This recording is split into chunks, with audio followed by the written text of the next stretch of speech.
Doctor Babasaheb आंबेडकरांचा, doctor Babasaheb आंबेडकरांचा, बाळासाहेब आंबेडकर तू आगे बढ़ो, बाळासाहेब आंबेडकर तू आगे बढ़ो. सुरू करायच्या आधी समतेचे विचार रुजवणाऱ्या सर्व महामानवांना त्रिवार अभिवादन करतो.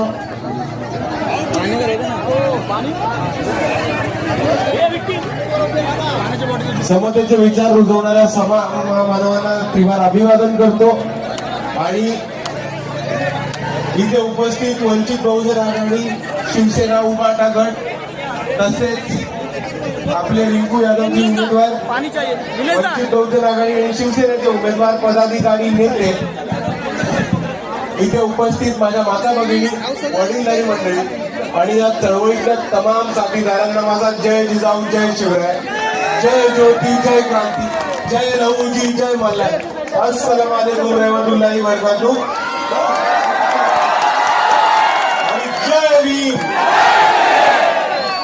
मित्रांनो, 15 तारखेला आपल्याकडे आपल्या हातामध्ये एक सुवर्ण संधी आलेली आहे.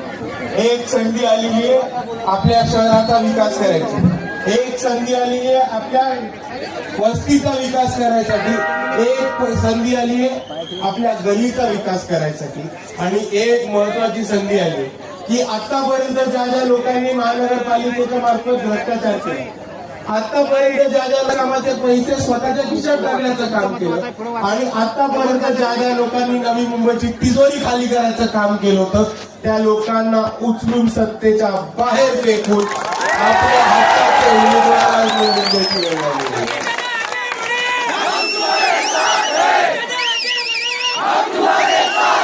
इथे बऱ्याच लोकांना असं वाटतं की लोकसभेच्या निवडणुका महत्वाच्या असतात, आमदारकीच्या निवडणुका महत्वाच्या असतात, पण महानगरपालिकेमध्ये काय होणार आहे? तर मला आपल्या सर्वांना सांगायचंय की आपल्या घरी नळ आहे का? त्या नळाला पाणी येतं का? पाणी येत असेल तर ते किती दिवसाआड येतं? ते पिण्याचं पाणी स्वच्छ आहे का? तुमच्या घराला वीज येते का? इलेक्ट्रिसिटीचं मीटर आहे का? मीटर असेल तर ते तुमच्या नावावर आहे का? तुमच्या घराची जागा तुमच्या नावावर आहे का? घरकुल योजनेच्या खाली तुमचं नाव यादीत आलंय का? यादीत आलं असेल तर ते घर तुमच्या नावावर झाले का? तुमच्या वस्तीमध्ये रस्ते कसे? तुमच्या वस्तीमध्ये नाले कसे? तुमच्या एरियामध्ये आरोग्य केंद्र आहे का? एक सरकारची डिस्पेन्सरी आहे का? किंवा एक महानगरपालिकेची शाळा आहे का? हे सगळे प्रश्न कुठे ठरतात? तर ते महानगरपालिकेमध्ये ठरतात. आणि हे प्रश्न कोण ठरवतात? तर ते तुमचे नगरसेवक ठरवतात. म्हणून मी आपल्याला एवढंच सांगायला आलं की ही निवडणूक महत्वाची आहे.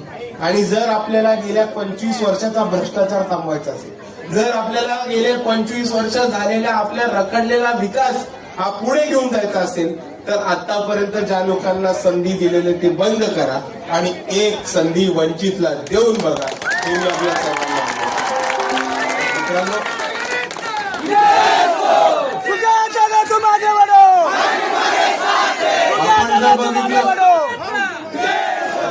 आपण जर बघितलं तर आजही नवी मुंबई आपण प्लॅन्ड सिटी म्हणत असलो तरी इकडे आपल्याला बऱ्याच गोष्टी आहेत ज्याच्यावरती काम करता येणार. एका बाजूला पाम बीच रोड सुंदर करायचा, इकडे F1 करू असे स्वप्न दाखवायची, पण इकडच्या मुसलमानांचे, बहुजनांच्या आणि दलितांच्या वस्त्यांची अवस्था तशीच ठेवायची. ही परिस्थिती आज इकडच्या सत्ताधाऱ्यांनी केली. तुम्हाला माहितीये दलित वस्तीच्या विकासाचा निधी किती येतो? सगळ्यात जास्त निधी हा दलित वस्तीच्या विकासाचा येतो. वर्षाला 1.5 कोटीपेक्षा जास्त येतो. पण तो 1.5 कोटी वर्ण सरकार मंजूर करते, कागदोपत्री येतो, पण तो कधी आपल्या वस्तीमध्ये विकासाच्या स्वरूपात न येताना दिसतो का? नाही. दुसऱ्या बाजूला मला सांगायचंय, इकडे खूप मोठ्या प्रमाणावरती वस्त्या, झोपडपट्ट्या, त्याच्यामध्ये राहणारी आपलीच लोक आहेत.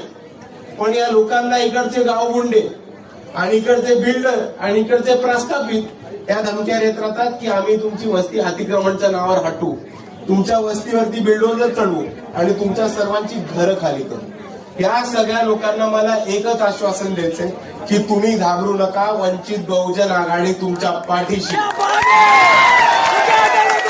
कोणाच्याही घराला धक्का लागू देणार नाही, हे वंचित बहुजन आघाडी का वादा है।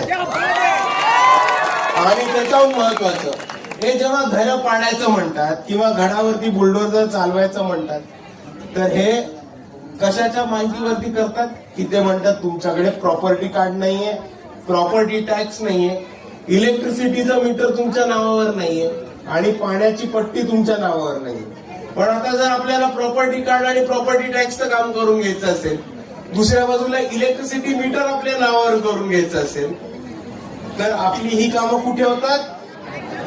महानगरपालिकेमध्ये होतात। म्हणून मी आपल्या सर्वांना एवढंच सांगतो की वंचित बहुजन आघाडी, शिवसेना आणि पंख्याचे उमेदवार जर निवडून आले तर आपल्या सर्वांचे मीटर आपल्याच्या नावावरती करण्याचं काम हे आम्ही करू।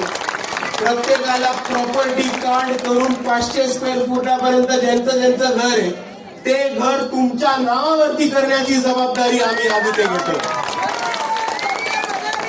आणि त्याचबरोबर आपली जी महानगरपालिकेची शाळा आहे ज्याची अवस्था बिघडलेली आहे, त्या शाळा सुधारून तिथे ब्लॅकबोर्ड, बेंचेस, कॉम्प्युटर, प्लेग्राऊंड ह्या सगळ्या सुविधा लेकरा बाळांना उपलब्ध करून प्रायव्हेट मध्ये मिळतं त्या दर्जाचं मोफत इंग्लिशमध्ये शिक्षण देण्याची गवाही वंचित बहुजन आघाडी आणि त्यांचे मित्रपक्ष देत आहेत।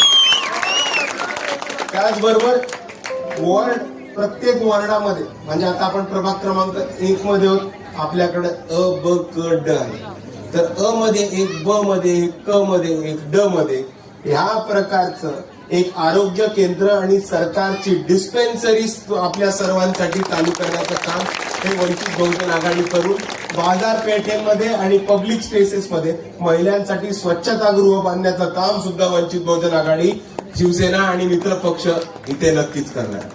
मित्रांनो, आणि आज राजकारणामध्ये इकडे काय चालू आहे बघा, इकडे गुंड इतके वर्ष शरद पवारांनी पाळून मोठं केलं, मग त्यांना कळलं की शरद पवारांकडे सत्ता नाही राहिली, तो पळून गेला देवेंद्र फडणवीसांकडे।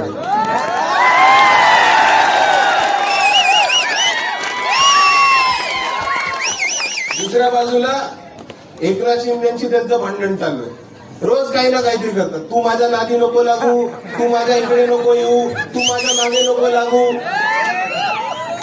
मित्रांनो, हे बघा, हे दोघं भांडतायत, यांना भांडू द्या, बरोबर? उनके झगड़े में अपना क्या, आपण सिर्फ अपने निशाणी पे वोट डालो आणि वंचित आणि इतर मित्र पक्षांचे उमेदवार काढून आणा, कारण यांच्या भानगडीमध्ये, याच्या भांडणामध्ये नुकसान कोणाचं होतंय तर ते नवी मुंबईचं होतं। हे सत्तेमध्ये जरी उद्या निवडून आले तरी हे सत्तेचा वापर एक दुसऱ्यांवरती खुन्नस करायला, एक दुसऱ्यांच्या कार्यकर्त्यांच्या विकेटा आणि मर्डर करायला आणि दुसऱ्या बाजूला पोलीस प्रशासनाचा वापर करून एक दुसऱ्यांची लोक जेलमध्ये टाकायला करणार, बरोबर? आता हे कुणशीचं राजकारणावरती उतरले तर जे कुणशीचं राजकारण करतात ते तुम्हाला पाणी देणार आहेत का? शिक्षण देणार आहेत का? आरोग्य सेवा देणार आहेत का? रस्ते नाले देणार आहेत का? नाही। म्हणून ह्या भांडण करणाऱ्यांना आता सत्तेच्या बाहेर टाका, त्यांना सत्तेच्या बाहेर भांडण खेळू दे, ज्यांना कामं करायची त्यांना सत्तेमध्ये जाऊ द्या आणि सत्तेमध्ये पोहोचून विकास कामं करू, हेच बोलत असताना आज 1 नंबर पॅनल मध्ये शिवसेना, उभाटा गट, वंचित बहुजन आघाडी आणि रिंकू दादा यांची युती झाल्यामुळे आज आपलं पॅनल अतिशय स्ट्रॉंग झालंय आणि जिंकून येण्याची पूर्ण खात्री आहे। पण इकडे सर्व कार्यकर्त्यांना, रिंकू दादाचे कार्यकर्ते असतील, शिवसेनेचे कार्यकर्ते असतील आणि वंचित बहुजन आघाडीचे कार्यकर्ते असतील, ही पॅनलची निवडणूक आहे। इथे क्रॉस वोटिंग कुठेही होता कामा नाही, म्हणजे आपल्याला माहितीये कुठे कोणाला वोट द्यायचं। 2 ठिकाणी मशाल आहेत, 1 ठिकाणी सिलेंडर आहे आणि 1 ठिकाणी पंखा आहे, तर आपल्याला माहितीये कुठे कुठे मत द्यायचं। मी जायच्या आधी तरी आपल्याला सांगून जाईनच, पण तमाम कार्यकर्त्यांना माझी सूचना आहे की ही निवडणूक आपल्या हातातली निवडणूक आहे। शेवटच्या माणसापर्यंत पोचा, आपली भूमिका काय, आपण काय काम करणार आहोत आणि आपण काय काम करू शकतो आणि इतके दिवस आपण लोकांची जी कामं केली ती शेवटच्या माणसापर्यंत पोहोचवा। आपल्या पक्षाची भूमिका काय, बाळासाहेब आंबेडकरांची भूमिका काय, ही लोकांपर्यंत पोहोचवा आणि निवडणुकीच्या दिवशी शेवटचं मत हे खेचून आणा आणि विजयापासून कोणाचा बाप सुद्धा आपल्याला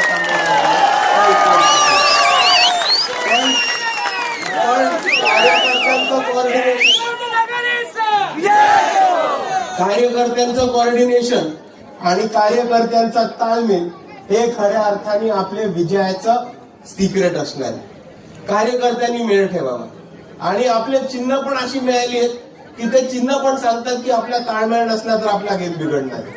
बघा, म्हणजे मशाल जर खूप सिलेंडरच्या जवळ गेली तर सिलेंडरचा स्फोट होऊ शकतो. बरोबर. मशाल खूप वेळ पंख्याच्या खाली ठेवली तर ती मशाल विसरू सुद्धा शकते. म्हणून कार्यकर्त्यांना माझी पूर्ण सूचना आहे की हे तिन्ही चिन्ह समान पातळीवर बरोबर घेऊन सगळ्यांपर्यंत पोहोचवायचे आणि आपल्याला एका दुःखा नाही तर 100% अख्खच्या अख्ख पॅनल निवडून आणायचंय.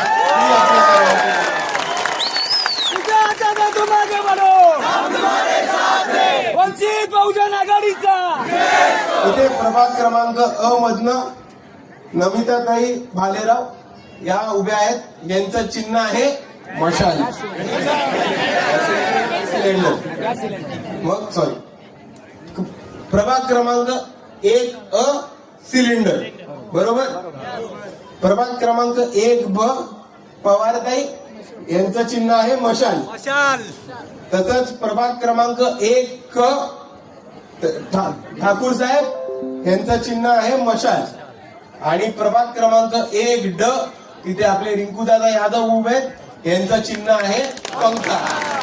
परत एकदा सांगतो, अ मध्ये सिलेंडर, ब आणि क मध्ये मशाल आणि ड मध्ये पंखा. एवढं आपण 15 तारखेला मतदान करू आणि 16 तारखेला विजयाच्या रॅलीमध्ये सगळे सामील होऊ. थांबवतो. आपल्या सर्वांना माझा जय भीम, जय संविधान.